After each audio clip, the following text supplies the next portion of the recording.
Hello एवं welcome मैं शुभ nursing classes. तो आज की क्लास में हम यहाँ पर डिस्कस करने वाले हैं आयरन। तो हम नेक्स्ट मिनरल माइनर मिनरल्स के अंदर जो आता है तो वो हम आयरन पर डिस्कशन करेंगे आज। तो फर्स्टली तो हम ये देखते हैं कि iron is of great important in human nutrition. तो ये हमारे लिए आयरन, जिस तरह से हमने बहुत सारे मिनरल्स देखे, जिस तरह से हमारे बॉडी के लिए सारे मिनरल्स इंपॉर्टेंट होते हैं, वैसे ही आयरन भी एक मिनरल्स है जो कि माइनर मिनरल्स में आता है। वो भी हमारे बॉडी के लिए बहुत ही इंपॉर्टेंट रोल प्ले करते हैं। तो फर्स्टली तो हम यहाँ देखते हैं कि जो आयरन होता है वो हमारे एडल्ट ह्यूमन बॉडी में 3 से 4 ग्राम आयरन बॉडी में प्रेजेंट होता है। अब हम देखते हैं जो हमारा 3 से 4 ग्राम जो आयरन है वो हमारे बॉडी में प्रेजेंट रहता है तो किस रूप में प्रेजेंट देखने को मिलता है। तो हमें ये 70% ब्लड में प्रेजेंट देखने को मिलेगा। और ब्लड में प्रेजेंट रहने के अलावा जो हमारा कुछ सर्कुलेटिंग आयरन और कुछ स्टोरेज आयरन के रूप में हमें यहाँ पर आयरन देखने को मिलता है। तो इस तरह से हमने देखा 70%, या फिर हम ये बोल सकते हैं हीमोग्लोबिन के ब्लड के अलावा हम ये भी बोल सकते हैं कि 70% हीमोग्लोबिन में आयरन हमें देखने को मिलता है। नेक्स्ट हम फंक्शन की बात करते हैं। तो इसका जो सेंट्रल फंक्शन होगा आयरन का, तो सेंट्रल फंक्शन की बात करते हैं तो ये oxygen transport and cell respiration के लिए हेल्पफुल होता है। मतलब यहाँ पर ऑक्सीजन एंड कार्बन डाइऑक्साइड को ट्रांसफ़र करने के लिए हेल्पफुल होता है, या फिर रेस्पिरेशन, सीधे सीधे बात है कि अगर सेल रेस्पिरेशन आ जाता है तो हम ये बोल देंगे कि एक्सचेंज होता है O2 CO2। नेक्स्ट हम देखते हैं कि it is an essential part of several oxidative enzymes. ये हमारे कई एंजाइम्स के ऑक्सीडेशन के लिए भी हेल्पफुल होता है। इसके अलावा हम देखते हैं कि इसका और भी पर्टिकुलर जो काम होगा तो हीमोग्लोबिन के फॉर्मेशन के लिए हेल्पफुल होता है। और इसके अलावा brain development, regulation of body temperature and muscles activity के लिए आयरन का यहाँ पर इम्पॉर्टेंट रोल होता है। तो ये हमारे कुछ फंक्शन थे। नेक्स्ट हम देखते हैं, नेक्स्ट यहाँ पर देखा कि इसके अलावा और क्या करता है। तो ये जो हमारा आयरन है वो ऑक्सीडेशन भी करता है। ऑक्सीडेशन जैसे कि हम बात करते हैं कार्बोहाइड्रेट, प्रोटीन एंड फैट का, सेल के अंदर जो भी ऑक्सीडेशन होगा उनका ऑक्सीडेशन करेगा और एनर्जी को रिलीज़ करता है। एनर्जी को रिलीज़ तभी करेगा जब हमारे बॉडी को फिजिकल एक्टिविटीज़ के टाइम पर हमारे बॉडी को रिक्वायरमेंट है, कोई फिजिकल एक्टिविटी हो रही है तो उस टाइम पर हमें ऑक्सीडेशन भी देखने को मिलेगा। तो ये भी आयरन का यहाँ पर कहीं ना कहीं यहाँ पर रोल है। नेक्स्ट हम देखते हैं 6 से 4 ग्राम आयरन ह्यूमन बॉडी में प्रेजेंट होता है, और यहाँ पर भी वही बात आ जाती है 66 हमें परसेंट आयरन हीमोग्लोबिन में देखने को मिलता है। Next 1 gram of haemoglobin contain 3.34 mg of iron. तो यहाँ पर बोला गया है कि जो हमारा 1 ग्राम हीमोग्लोबिन होता है उसमें 3.34 mg आयरन देखने को मिलता है। तो इस तरह से हमने देख लिया फंक्शन।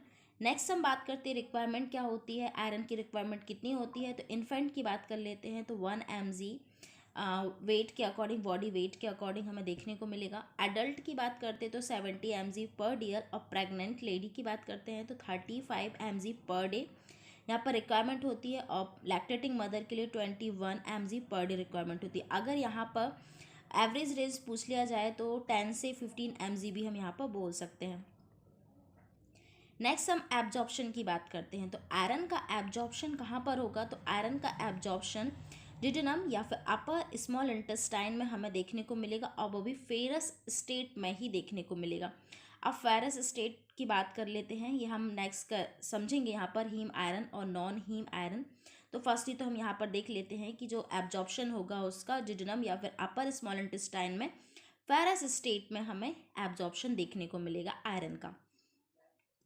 नेक्स्ट हम देखते हैं हीम आयरन, और हमें यहाँ पर आयरन 2 फॉर्म में देखने को मिलते हैं। एक हमें देखने को मिलता है हीम आयरन, और सेकंड हमें देखने को मिलता है नॉन हीम आयरन।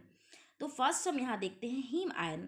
तो हीम आयरन क्या होता है, तो हीम आयरन हमें देखने को मिलता है प्रोटीन और ग्लोबिन में, और ये सबसे ज़्यादा फाउंड होगा, या फिर सबसे ज़्यादा इसका सोर्स भी बोल सकते हैं कि हीम आयरन का सोर्स क्या होता है। हीम आयरन हमें किस में देखने को मिलेगा, तो जो हमारे फ्लैश फूड होते हैं, या फिर हम बोल सकते हैं कि जो नॉन वेज होते हैं, मीट हो गया, फिश हो गया, एग हो गया, और जो भाई पोल्ट्री फूड होते हैं उसमें हीम आयरन हमें देखने को मिलता है, हीम आयरन प्रेजेंट होता है। तो हीम आयरन जो होगा ईजिली एब्जॉर्ब हो जाता है। यहाँ पर जैसे कि लिखा, they are not only important source of ready available iron but they also promote the absorption of non heme iron in plant food eaten at the same time. तो यहाँ पर जो हीम आयरन है ओनली एक particular source नहीं है iron का। Haem iron एक काम और करता है कि जो हम नॉन हीम आयरन ले रहे होते हैं तो नॉन हीम आयरन को एब्जॉर्ब करने के लिए भी हेल्पफुल होता है। अब यहाँ पर हीम आयरन हमने देख लिया कि जो हमारे नॉन वेज में, मीट में, फिश में देखने को मिल रहा है, और हम यहाँ पर देख लेते हैं कि जो नॉन हीम आयरन होता है वो हमें देखने को मिलता है वेजिटेबल्स में, सीरियल्स में, ग्रीन लीफी वेजिटेबल्स में ये हमें नॉन हीम आयरन देखने को मिलता है। तो लेकिन नॉन हीम आयरन का क्या रोल होता है कि जो नॉन हीम आयरन होते हैं वो ईजिली एब्जॉर्ब नहीं होते हैं।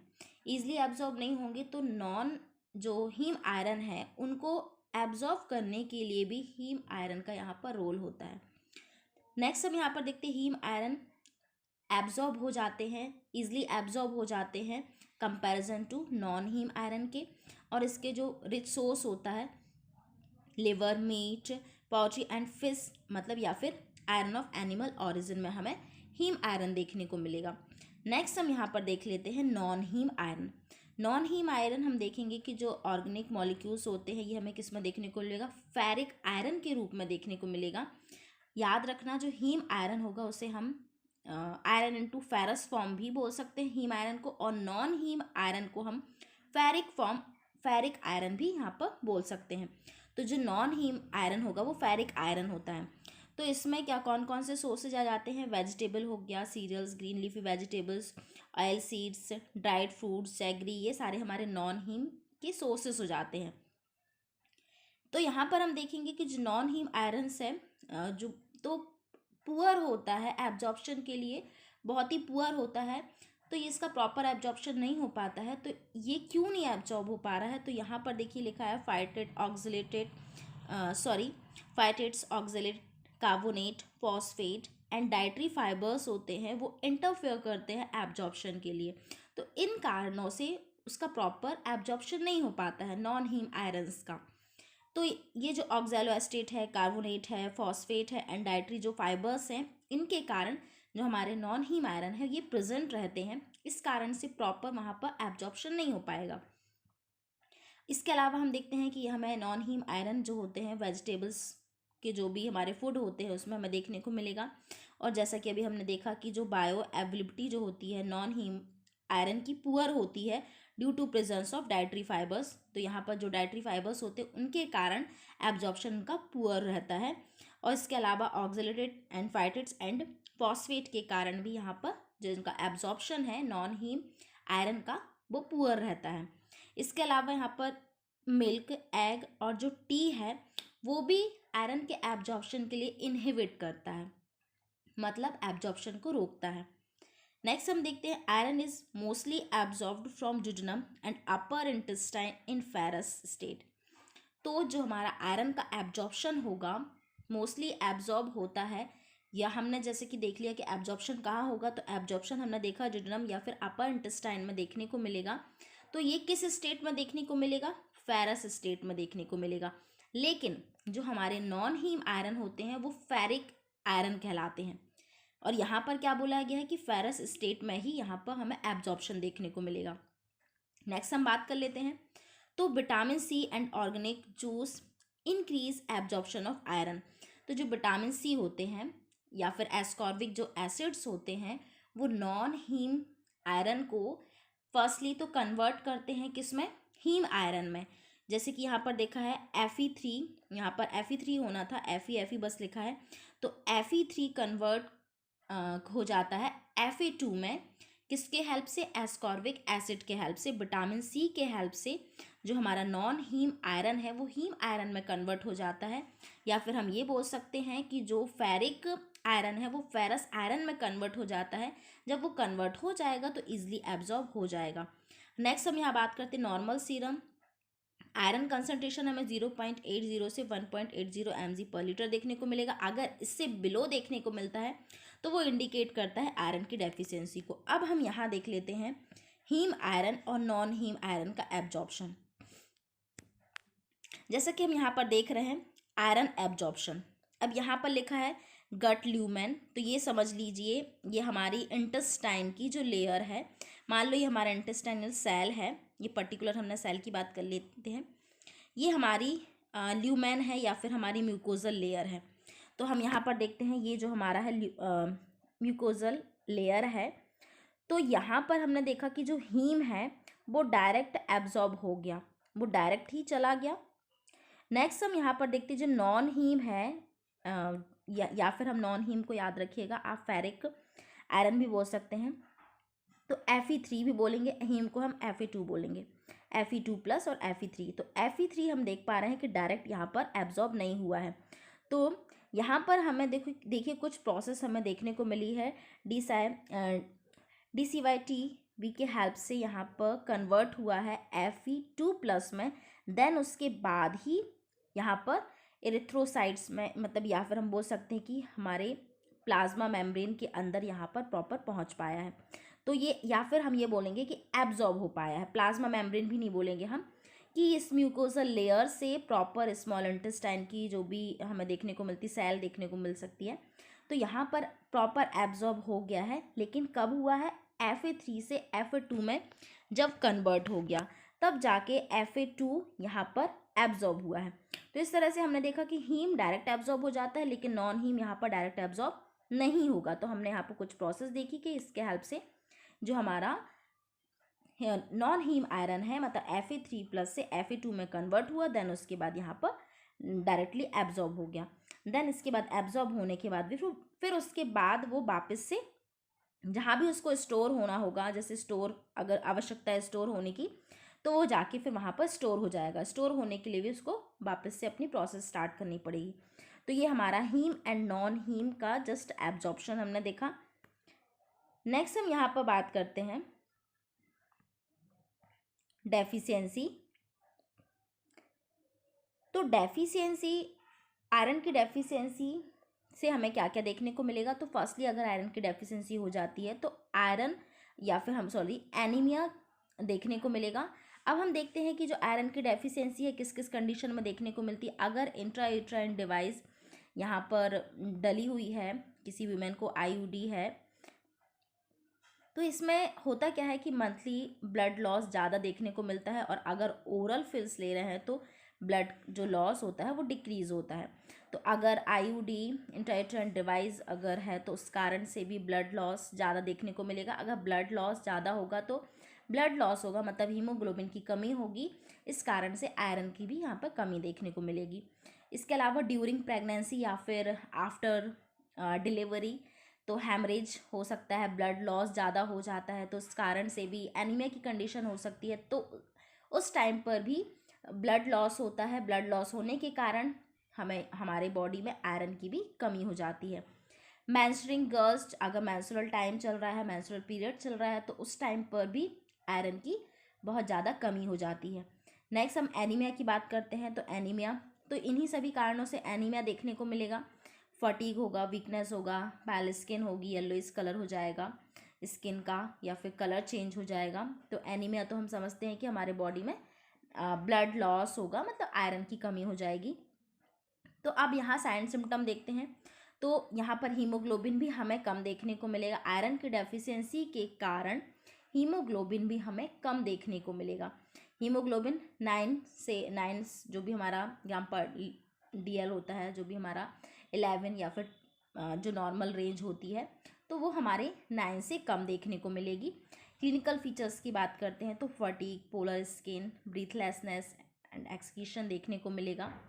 इसके अलावा एडिमा भी देखने को मिलेगा। एंकल में एडिमा, जैसे कि पैर में सूजन या फिर एंकल साइड में बहुत ज़्यादा सूजन होगी, एडियो में सूजन देखने को मिलेगी ब्लड की कमी से।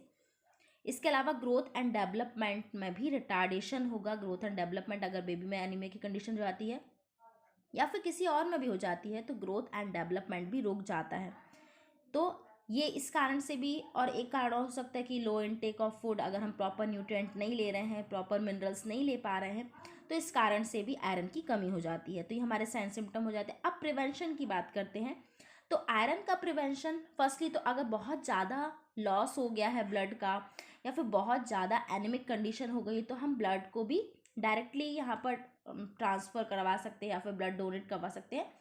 लेकिन अगर यहाँ पर ऐसी कोई प्रॉब्लम नहीं है, जस्ट नॉर्मल है, तो यहाँ पर देखिए कई प्रोग्राम्स, नेशनल प्रोग्राम्स चलाए गए हैं कि एनीमिया को कंट्रोल किया जा सके। जैसे कि हम देखते हैं कि प्रेग्नेंट वुमेन को, अगर प्रेग्नेंट वुमेन है तो आयरन फॉलिक एसिड दिया जाता है, आफ्टर डिलीवरी भी आयरन फॉलिक एसिड दिया जाता है। तो ये सारी चीज़ें हमारे नेशनल प्रोग्राम के अंदर चलाई गई कि प्रेग्नेंट लेडी को या फिर आफ्टर डिलीवरी उन्हें आयरन फॉलिक एसिड कंपलसरी किया गया।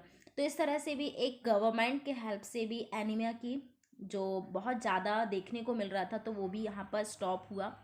इसके अलावा हमने देखा कि गवर्नमेंट के हेल्प से जो गर्ल्स होंगी, यंग गर्ल्स होती हैं या फिर जो एडोलेसेंस एज की जो गर्ल्स होती हैं, उनके लिए भी सप्लाई की गई, गवर्नमेंट से सप्लाई की जाती है, टैबलेट सप्लाई की जाती है यहाँ पर। जैसे कि हम देखते हैं आंगनवाड़ी या फिर बालवाड़ी में देखने को मिलता है। तो इस तरह से गवर्नमेंट ने भी ये प्रिवेंशन हम बोल सकते हैं कि एनीमिया की कंडीशन हो ही ना पाए। तो इस तरह से कई हमने हेल्थ सेंटर्स देखे हैं। इसके अलावा अगर एनीमिक है कोई पर्सन, तो जैसे कि यहाँ पर देखा गया है 1 tablet of iron and folic acid 60 mg और 180 mg ferrous sulphate and 0.5 mg folic acid यहाँ पर डेली देना है, कम से कम 100 डेज तक देना है अगर वो एनीमिक है तो। इसके अलावा अगर एनीमिक कंडीशन है किसी की भी, तो हम कई सप्लीमेंट्स दे सकते हैं। जैसे कि हम कई बार देते हैं कि लाइक बीट रूट हो गया, इनमें सबसे ज़्यादा आयरन पाया जाता है।